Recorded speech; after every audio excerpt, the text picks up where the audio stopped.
സ്വന്തം കുഞ്ഞുങ്ങളെ ഭക്ഷിക്കുന്ന അമ്മമാരെ കുറിച്ചാണ് ഇന്നത്തെ വീഡിയോ. കേൾക്കുമ്പോൾ അയ്യോ പാവമെന്ന് തോന്നാമെങ്കിലും പറയുന്നത് മനുഷ്യരെ പറ്റി അല്ല കേട്ടോ. പ്രസവിച്ച ഉടനെ സ്വന്തം കുഞ്ഞുങ്ങളെ ഭക്ഷിക്കുന്ന ജീവികളെ നാം ഒരുപാട് കണ്ടിട്ടുണ്ടാകും. വീട്ടിൽ മുയലിനെയൊക്കെ വളർത്തിയിട്ടുള്ളവരാണെങ്കിൽ പലപ്പോഴും നിങ്ങൾക്ക് കാണേണ്ടി വന്നിട്ടുണ്ടാകും. സ്വയം കുഞ്ഞുങ്ങളെ ഭക്ഷിക്കാൻ തക്ക ക്രൂരത മനസ്സുള്ളവരാണോ ഇവർ? ഒരിക്കലുമല്ല.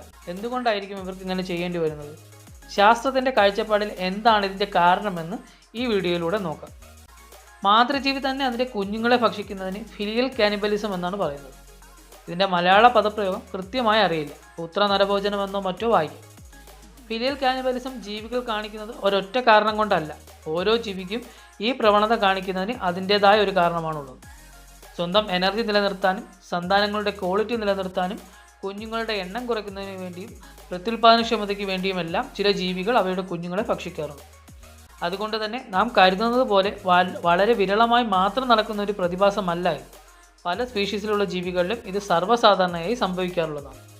പ്രകൃതിയിൽ നിലനിൽക്കുക എന്നത് മനുഷ്യരെ സംബന്ധിച്ച് ഏറെക്കുറെ അനായാസം സാധ്യമാകുന്ന കാര്യമാണ്.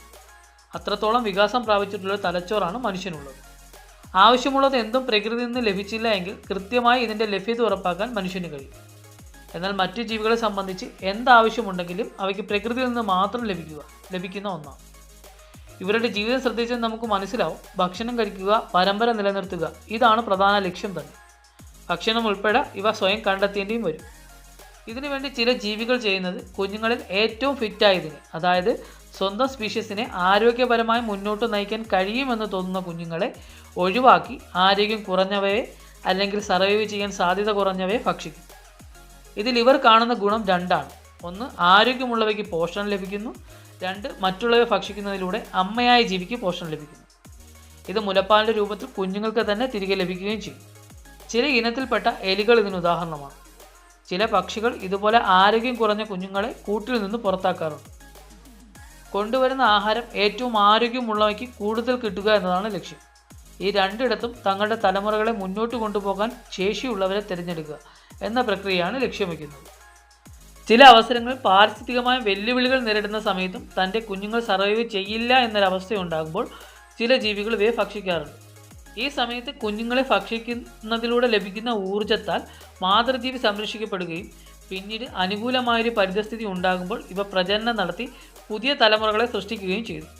പല്ലിവർഗത്തിൽപ്പെട്ട ചില ജീവികൾ തങ്ങളുടെ മുട്ടകൾ പാമ്പ് പോലുള്ള മറ്റു ജീവികൾ ഭക്ഷിക്കുമെന്നുറപ്പായാൽ ഇവ തന്നെ കഴിക്കാറുണ്ട്. ലക്ഷ്യം മുകളിൽ പറഞ്ഞതുപോലെ തൽക്കാലം കഴിക്കുന്നു, അതിലൂടെ അവയ്ക്ക് എനർജി ലഭിക്കുന്നു, പിന്നീട് മുട്ടയിട്ട് പുതിയ കുഞ്ഞുങ്ങളെ ഉൽപ്പാദിപ്പിക്കുന്നു. ചില ജീവികൾ ഇടുന്ന മുട്ടകൾ എണ്ണത്തിലധികമാകുന്ന സമയത്തും കുറേയധികം മുട്ടകൾ സ്വന്തമായി ഭക്ഷിക്കാറുണ്ട്. എല്ലാ മുട്ടകളും വിരിഞ്ഞ് കുഞ്ഞുങ്ങളായാൽ ആഹാരത്തിനുണ്ടാകുന്ന ബുദ്ധിമുട്ട് പരിഹരിക്കുന്നതിന് വേണ്ടിയാണ്. കുറേയധികം മുട്ടകൾ ഭക്ഷിക്കുന്നതിലൂടെ ഇവയ്ക്ക് കൂടുതൽ ആരോഗ്യം ലഭിക്കുമെന്നത് ഒരു വശം. ഉള്ള റിസോഴ്സ് കൊണ്ട് ആരോഗ്യമുള്ളൊരു തലമുറ ഉണ്ടാകുമെന്നത് മറ്റൊരു വശം. ജപ്പാനിൽ കാണപ്പെടുന്ന ജെയിൻ സലമാൻഡറുകൾ ഇവ ഇടുന്ന മുട്ടകൾ സംരക്ഷിക്കുക എന്നത് കൂട്ടത്തിലെ പുരുഷന്മാരുടെ ജോലിയാണ്. മുട്ടയ്ക്ക് കാവലിരിക്കുന്ന ആൺ സലമാൻഡറുകൾ കൂട്ടത്തിലെ ഏതെങ്കിലും മുട്ടയിൽ മോശമായി എന്തെങ്കിലും കാണുകയാണെങ്കിൽ, അതായത് വൈറസോ ഫംഗസോ എന്തെങ്കിലും രോഗലക്ഷണങ്ങളോ കണ്ടാൽ ഈ മുട്ട സ്വയം ഭക്ഷിക്കുന്നു.